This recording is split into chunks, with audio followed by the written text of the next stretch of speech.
BRS అధినేత కేసీఆర్కు ఆ పార్టీ వర్కింగ్ ప్రెసిడెంట్ కేటీఆర్కి ఒక పెద్ద ఊహించని షాక్ అయితే తగిలింది. ఎందుకంటే తమ పార్టీ ఎమ్మెల్యేగా ఉన్నటువంటి బీఆర్ఎస్ ఎమ్మెల్యేగా ఉన్నటువంటి పాడి కౌశిక్ రెడ్డి అరెస్టుకు రంగం సిద్ధమైనటువంటి వార్తలు అయితే పుంకాలుగా ఇప్పుడు వెరుస్తున్నటువంటి పరిస్థితి అయితే కనిపిస్తుంది. ఎందుకంటే ఒక క్వారీ యజమాని నుంచి 50 లక్షలు ఇవ్వాలి, లేకపోతే నిన్ను చంపేస్తానన్నటువంటి ఒక బెదిరింపుల కేసులో పాడి కౌశిక్ రెడ్డిపై వరంగల్ జిల్లా సుబేదారి పిఎస్లో కేసు అయితే ఫైల్ అయినటువంటి సందర్భం అయితే కనిపిస్తుంది. దీనికి సంబంధించి ఆయన ముందస్తు బెయిల్ కావాలి, తనను అరెస్ట్ని అడ్డుకునేలాగా ఆదేశాలు ఇవ్వాలంటూ కూడా తెలంగాణ హైకోర్టును ఆశ్రయించినటువంటి పరిస్థితి నేపథ్యంలో తెలంగాణ హైకోర్టు కూడా అతను వేసినటువంటి పాడి కౌశిక్ రెడ్డి వేసినటువంటి బెయిల్ పిటిషన్ కూడా తిరస్కరించినటువంటి సందర్భం.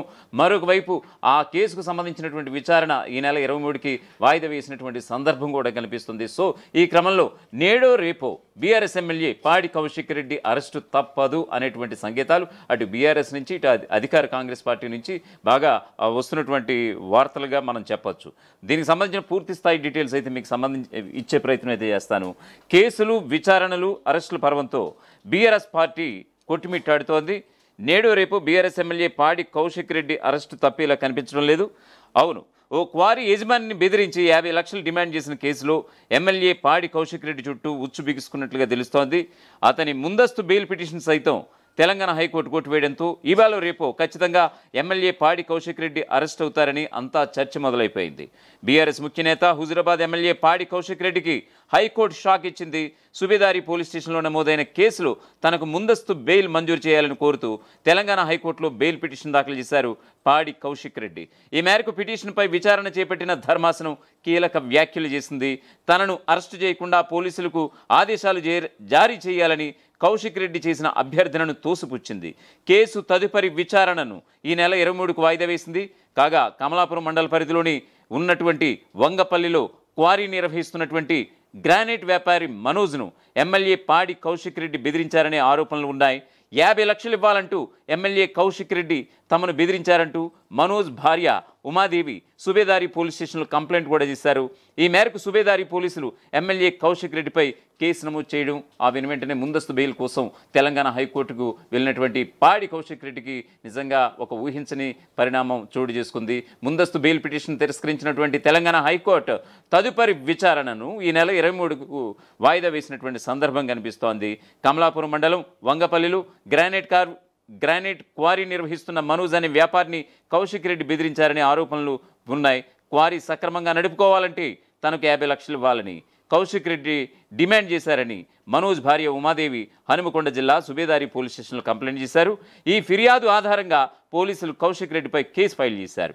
ఈ కేసులో అరెస్ట్ అయ్యే అవకాశం ఉందన్న భావనతో పాడి కౌశిక్ రెడ్డి ముందస్తు బెయిల్ కోరుతూ తెలంగాణ హైకోర్టును ఆశ్రయించారు.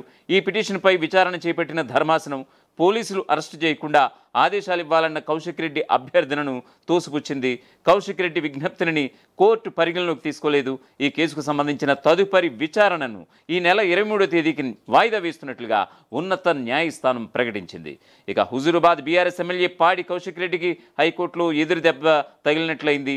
క్వారీ నడవాలంటే 50 లక్షలు ఇవ్వాలని యజమాని మనోజ్ రెడ్డిని బెదిరించిన కేసులో విచారణ ఎదుర్కోవాల్సిందేనని స్పష్టం చేసింది తెలంగాణ హైకోర్టు. మనోజ్ రెడ్డిని బెదిరించిన వ్యవహారంపై హనుమకొండ సుబేదారి పోలీసులు నమోదు చేసిన ఎఫ్ఐఆర్ను కొట్టివేయాలని కోరుతూ కౌశిక్ రెడ్డి దాఖలు చేసిన క్వాష్ పిటిషన్ను జస్టిస్ కె లక్ష్మణ్ ధర్మాసనం సోమవారం డిస్మిస్ చేసింది. డబ్బుల కోసం తన భర్తను కౌశిక్ రెడ్డి తీవ్రంగా వేధిస్తున్నారని పేర్కొంటూ క్వారీ యజమాని మనోజ్ రెడ్డి భార్య కట్టా ఉమాదేవి హనుమకొండ సుబేదారి పోలీసులకు ఫిర్యాదు చేయడంతో వివిధ సెక్షన్ల కింద కేసు ఫైల్ చేశారు. ఈ కేసును కొట్టివేయాలని పేర్కొంటూ కౌశిక్ రెడ్డి హైకోర్టులో క్వాష్ పిటిషన్ దాఖలు చేశారు. ఈ పిటిషన్పై వాదనలు విన్న జస్టిస్ కె లక్ష్మణ్ ధర్మాసనం ఈ నెల 10వ తేదీన తీర్పు రిజర్వ్ చేసింది. విచారణను ఎదుర్కోవాలంటూ తాజాగా తీర్పు కూడా వెలువరించింది. కాగా కేంద్ర సహాయ మంత్రి బండి సంజయ్పై నమోదైన ఓ ఎన్నికల కేసులో కరీంనగర్ మ్యాజిస్ట్రేట్ కోర్టులో ప్రత్యక్ష హాజరు నుంచి ఆయనకు మినహాయింపు కూడా ఇచ్చినట్లుగా తెలుస్తోంది. మొత్తానికి తెలంగాణ రాజకీయాల్లో కీలక పరిణామాలు చోటు చేసుకుంటున్నాయి. అరెస్టులు, మరొక వైపు విచారణలు, మరొక వైపు కేసులు, వీటితో బీఆర్ఎస్ నేతలు ఉక్కిరిబిక్కిరవుతున్నటువంటి పరిస్థితి కనిపిస్తోంది. గత బీఆర్ఎస్ ప్రభుత్వం 10 ఏళ్ల పాలనలో భారీ అవినీతికి పాల్పడిందని కల్వకుంట్ల కుటుంబం వేల కోట్ల ప్రజాధనం దోచుకుందని అధికారంలోకి వచ్చినప్పటి నుంచి కాంగ్రెస్ ప్రభుత్వం ఆరోపిస్తూ వస్తోంది. ఇలా కాళేశ్వరం ప్రాజెక్టుతో పాటు విద్యుత్ కొనుగోలు ఒప్పందం వంటి పలు అంశాలపై ఇప్పటికే విచారణ చేయిస్తోంది అధికార కాంగ్రెస్ పార్టీ. తాజాగా ఫార్ములా ఈ కార్ రేసింగ్ వ్యవహారాన్ని కూడా తెరపైకి తీసుకొచ్చింది. అయితే ఈ ఫార్ములా ఈ కార్ రేసింగ్లో భారీ అవినీతి జరిగిందనేది ప్రభుత్వ వాదన. దీన్ని చాలా సీరియస్గా తీసుకున్న రేవంత్ సర్కార్ ఏసీబీని రంగంలోకి దించింది. స్వయంగా ప్రభుత్వ ప్రధాన కార్యదర్శి ఏసీబీకి లేఖ రాయడం, వెంటనే ఏసీబీ స్పందించి మాజీ మంత్రి కేటీఆర్పై కేసు నమోదు చేయడం టకటకా జరిగిపోయాయి. ఆ వెంటనే కేటీఆర్ కూడా హైకోర్టును ఆశ్రయించారు. ఈ కేసులో డిసెంబర్ 30 వరకు అరెస్టు చేయవద్దంటూ న్యాయస్థానం ఆదేశించడం కూడా చకచకా జరిగిపోయాయి. అయితే ఇదంతా ఒకప్పటి గతం. అయితే రంగంలోకి దిగిన ఏసీబీ ఇప్పటికే మాజీ మంత్రి కేటీఆర్ను 2 సార్లు విచారించింది. ఇక నేడో రేపో ఆయన మళ్ళీ 3వ సారి విచారణకు హాజరవుతారు. అయితే ఫార్ములా ఈ కార్ రేస్ వ్యవహారంలో మాజీ మంత్రి కేటీఆర్ అరెస్టు కూడా తప్పదన్న ఊహాగానాలు అయితే బలంగా వినిపిస్తున్నాయి. అయితే ఇదే కేసులో సీనియర్ ఐఏఎస్ అధికారి అరవింద్ కుమార్ సెలవు తీసుకుని విదేశాల్లో ఉండగా హుటాహుటిన సెలవులు రద్దు చేసుకుని మరి విచారణకు రమ్మంటూ కూడా ఏసీబీ ఆదేశాలు సైతం జారీ చేసినటువంటి సందర్భం కనిపిస్తోంది. సో నేడు రేపు అరవింద్ కుమార్ కూడా యూరోప్లో ఉన్నటువంటి అరవింద్ కుమార్ నేడు రేపు ఏసీబీ ముందు హాజరవుతారు. ఫార్ములా ఈ కార్ రేస్ వ్యవహారంలో సుమారుగా 50 కోట్ల మేర కొంచెం అవినీతి జరిగిందనేది అధికార కాంగ్రెస్ చేసినటువంటి ఒక ప్రధాన ఆరోపణల నేపథ్యంలో ఈ కేసు వ్యవహారం జరుగుతోంది. ఇక కాళేశ్వరం ప్రాజెక్టుకు సంబంధించి ఇక కీలక మలుపు తిరిగింది. ప్రాజెక్టుకు సంబంధించిన మంత్రివర్గ సమావేశాల తీర్మానాలను అందించాలని పీసీ ఘోష్ కమిషన్ ప్రభుత్వానికి లేఖ రాసింది. దీనిపై స్పందించిన సీఎం రేవంత్ రెడ్డి మంత్రులతో చర్చించి కమిషన్కు గత ప్రభుత్వ కేబినెట్ తీర్మానాల రికార్డులను అందించాలని ఆదేశించారు. కాళేశ్వరం ప్రాజెక్ట్ కమిషన్ విచారణలో కీలక పరిణామం చోటు చేసుకున్నట్లుగా అయింది. కాళేశ్వరంపై కేబినెట్ తీర్మానాలపై కమిషన్ ఆరా తీస్తోంది. ఈ మేరకు పీసీ ఘోష్ కమిషన్ ప్రభుత్వానికి లేఖ రాసింది. కాళేశ్వరంపై మంత్రివర్గ తీర్మానాలను ఇవ్వాలని కోరింది. కేబినెట్ తీర్మానాల మేరకే నిర్ణయాలు జరిగాయని కమిషన్ విచారణలో మాజీ సీఎం కేసీఆర్, అలాగే మాజీ మంత్రి హరీష్ రావు, నాటి మంత్రి ప్రస్తుత ఎంపీ ఈటెల రాజేందర్ కూడా చెప్పుకొచ్చినటువంటి పరిస్థితి. ఈ నేపథ్యంలో కేబినెట్ తీర్మానాల వివరాలు ఇవ్వాలని కమిషన్ కోరినట్లుగా తెలుస్తోంది. అయితే కాళేశ్వరానికి కేబినెట్ ఆమోదం లేదని ప్రభుత్వ వర్గాలు చెబుతున్నాయి. ఈ క్రమంలో మంగళవారం గత ప్రభుత్వ కేబినెట్ తీర్మానాల రికార్డులను ప్రభుత్వం కమిషన్కు పంపించబోతున్నట్లుగా తెలుస్తోంది. ఏదేమైనా సరే ఇప్పుడు బీఆర్ఎస్కి నిజంగా బీఆర్ఎస్ పెద్దలు అరెస్టులు, అలాగే వాళ్ళు ఎదుర్కొంటున్నటువంటి విచారణలు, అలాగే వారిపై ఉన్నటువంటి కేసులతో రాష్ట్ర వ్యాప్తంగా ఈ యొక్క గులాబీ దళం ఏదైతే బీఆర్ఎస్ శ్రేణులు ఉన్నారో వాళ్ళంతా కూడా ఇప్పుడు డీలా పడిపోయినటువంటి పరిస్థితి అయితే కనిపిస్తోంది. ఖచ్చితంగా క్వారీ యజమాని మనోజ్ రెడ్డిని బెదిరించిన కేసులో 50 లక్షలు ఇవ్వాలి, నువ్వు క్వారీ సక్రమంగా నడుపుకోవాలన్న ఆ బెదిరింపుల కేసులో మనోజ్ రెడ్డి భార్య ఇచ్చినటువంటి ఉమాదేవి ఇచ్చినటువంటి కంప్లైంట్ మేరకు నేడు రేపు బీఆర్ఎస్ ఎమ్మెల్యే పాడి కౌశిక్ రెడ్డి అరెస్టు తప్పదనేటువంటి ఊహాగానాలు అయితే బలంగా అయితే వినిపిస్తున్నాయి. రాష్ట్ర వ్యాప్తంగా అయితే ఈ విషయం జోరుగా అయితే చర్చ అయితే కొనసాగుతున్నట్లుగా తెలుస్తోంది. బీఆర్ఎస్ ఎమ్మెల్యే పాడి కౌశిక్ రెడ్డి అరెస్టుకు నేడు రేపు రంగం సిద్ధమవుతున్నట్లుగా తెలుస్తోంది. ఎందుకంటే ముందస్తు బెయిల్ పిటిషన్ సైతం తెలంగాణ హైకోర్టు తిరస్కరించినటువంటి నేపథ్యాన ఖచ్చితంగా ఆయన అరెస్టు తథ్యమైనటువంటి వార్తలు ఇటు బీఆర్ఎస్ వర్గాల నుంచి కావచ్చు, ఇటు అధికార కాంగ్రెస్ పార్టీ నుంచి కావచ్చు పెద్ద ఎత్తునటువంటి ఒక వార్తలు అయితే వస్తున్నటువంటి నేపథ్యం అయితే ఉంది. సో చూద్దాం, దీనికి సంబంధించి పూర్తి అప్డేట్స్ ఇవ్వడానికి మా ప్రతినిధి చంద్రశేఖర్ ఫోన్ లైన్లో అందుబాటులో ఉన్నారు. చంద్రశేఖర్, ఎలాంటి అప్డేట్స్ ఉన్నాయి దీనికి సంబంధించి? నిజంగా నేడు రేపు ఆయన అరెస్టుకు రంగం సిద్ధం అనేటువంటి వార్తలు అయితే ఖచ్చితంగా వస్తున్నటువంటి నేపథ్యాన మీ దగ్గర ఎలాంటి అప్డేట్స్ ఉన్నాయి? సుబేదారి పోలీసులు ఏం చెప్తున్నారు?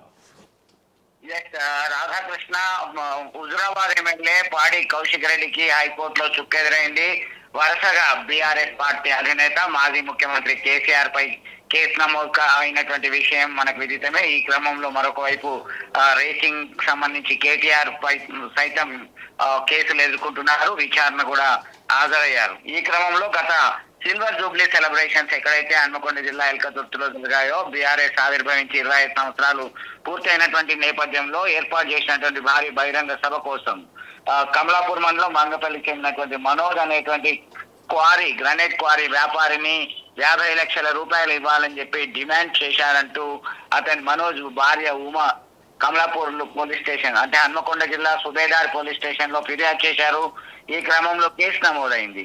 దీంతో తనని అరెస్ట్ చేయొద్దని సభ అయ్యేంత వరకు అరెస్ట్ చేయకుండా ఏప్రిల్ 30 వరకు అవకాశం ఇచ్చింది కోర్టు. అయితే ఆ తర్వాత సైతం తనకి ముందస్తు బెయిల్ రావాలంటూ ప్రయత్నాలు చేశారు. అయినప్పటికీ హైకోర్టులో చుక్కెదురైపోయింది. దీనిలో ఈ క్రమంలో నేడో రేపో కౌశిక్ రెడ్డి అరెస్ట్ కు రంగం సిద్ధమైందని చెప్పి పోలీసులు భావిస్తున్నారు. ఇటు బీఆర్ఎస్ కార్యకర్తలు సైతం ఆందోళనలో ఉన్నారు. ఇక్కడ హుజరాబాద్ ప్రాంతంలో అయితే ఇప్పటికే 308 భారత్ న్యాయ సంహిత అలాగే 352 బిఎన్ఎస్ లాంటి సెక్షన్ల ప్రకారం కేసు నమోదైంది. దీంతో గతంలో ఉన్నటువంటి కేసులు పదే పదే వివాదాస్పదంగా మారినటువంటి కౌశిక్ రెడ్డి అరెస్ట్ ఎప్పుడైతుంది, స్పందించనున్నారు అనేటువంటి కోణంలో సైతం పెద్ద ఎత్తున చర్చ జరుగుతుంది. సత్యకృష్ణ, మొత్తానికి అంటే ఒకవైపు కేసీఆర్ కాళేశ్వరం విచారణకు హాజరైనటువంటి సందర్భం, మరోవైపు ఫార్ములా ఈ కార్ రేస్ వ్యవహారంలో ఇటు మాజీ మంత్రి అలాగే బీఆర్ఎస్ వర్కింగ్ ప్రెసిడెంట్ కేటీఆర్ కూడా హాజరైనటువంటి పరిస్థితి కూడా కనిపిస్తుంది. నేడు రేపు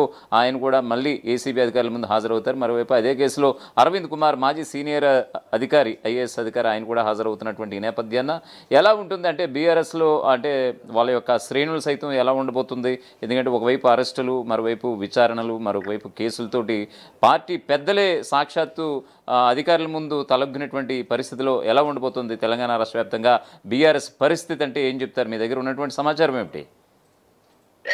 రాధాకృష్ణ, పొలిటికల్ సర్కిల్ లో ఒక పెద్ద ఎత్తున అయితే చర్చ జరుగుతున్నటువంటి పరిస్థితి. అధికారం కోల్పోయినప్పటి నుంచి బీఆర్ఎస్ పార్టీని వరుస కేసులు, వరుస వివాదాలు వెన్నెత్తుతున్నాయి. ఎందుకంటే అధికారంలో ఉన్నన్ని రోజులు వాళ్ళంతా గెటాన్ అయ్యారు, నెట్టుకొచ్చారు. అధికారం కోల్పోగానే ఒక్కొక్కటిగా బయటకు వచ్చింది, అనేక కేసులు ఎదుర్కోవాల్సి వస్తుంది. వివాదాస్పదంగా మారినటువంటి, ఎందుకంటే తెలంగాణ రాష్ట్రానికి వరప్రదాయంగా భావించినటువంటి కాళేశ్వరం ప్రాజెక్టులో అనేక లోపాలు ఉన్నాయని చెప్పేసి మేడిగడ్డ అన్నారు సుండిలలో, అది అక్కడికి రాదని చెప్పేసి నేషనల్ డ్యామ్ సేఫ్టీ అథారిటీ వాళ్ళు నివేదిక ఇవ్వడం, తర్వాత తెలంగాణ రాష్ట్ర సర్కార్ సైతం ఏబి పాండ్యన్ నేతృత్వంలో ఒక కమిటీ ఏర్పాటు చేయడం, అలాగే విచారించడానికి జస్టిస్ పిసి ఘోష్ కమిషన్ ఏర్పాటు చేయడం, ఈ క్రమంలో అనేక వరుస ఘటనలు చోటు చేసుకుంటాయి. తాజాగా మాజీ ముఖ్యమంత్రి బీఆర్ఎస్ అధినేత కేసీఆర్ హాజరు కావడము, అలాగే KTR BRS working president KTR ఈ కార్ రేసింగ్, ఫార్ములా ఈ కార్ రేసింగ్ లో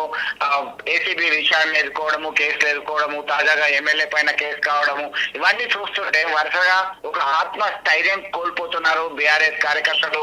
బయటకు మాత్రం మేము భయపడేది లేదు. కవిత మొన్నటికున్న జగిత్యాల్లో పర్యటించినప్పుడు కేసులకి, అక్రమ అరెస్టులకి, అక్రమ కేసులకి బెదిరేది లేదు, అదిరేది లేదు, ఖచ్చితంగా న్యాయపరంగా ఎదుర్కొంటాం, సవాళ్ళను స్వీకరించడానికి సిద్ధంగా ఉన్నామని చెప్పేసి వాళ్ళు చెప్తున్నారు. అయినప్పటికీ గ్రౌండ్ లెవెల్లో, గ్రాస్ రూట్ లెవెల్లో ఉన్నటువంటి కార్యకర్తలు గతమెంతో ఘనకీర్తి ఉన్నటువంటి తమ వైభవాన్ని గుర్తు తెచ్చుకుంటూ ఇప్పుడు కింగ్ కర్తవ్యం, కొద్ది రోజుల్లోనే లోకల్ బాడీ ఎలక్షన్ కి నోటిఫికేషన్ వస్తుంది అనేటువంటి సమాచారం ఉంటుంది. ఈ క్రమంలో ఇటు ఎంపీటీసీ, జెడ్పీటీసీ, గ్రామ స్థాయిలో సర్పంచ్ అంటే మనకి గుర్తులతో సంబంధం లేదు, పార్టీలతో సంబంధం లేదు. అయినప్పటికీ ఆ ప్రాంత నాయకుని కన్సర్నల్లో అక్కడ ప్రభావం చూపెట్టేటువంటి అవకాశాలు ఉన్నాయి. మరొక వైపు అర్బన్ ఏరియాస్ సంబంధించి మున్సిపాలిటీస్ లో కౌన్సిలర్లుగా, కార్పొరేటర్లుగా కొన్ని ఏరియాలో ఎన్నికలు నిర్వహించడానికి రంగం సిద్ధమైనటువంటి నేపథ్యంలో తమ పరిస్థితి ఏంటి? పార్టీలో ఉండాలా లేదా పార్టీ ఫిరాయించాలా?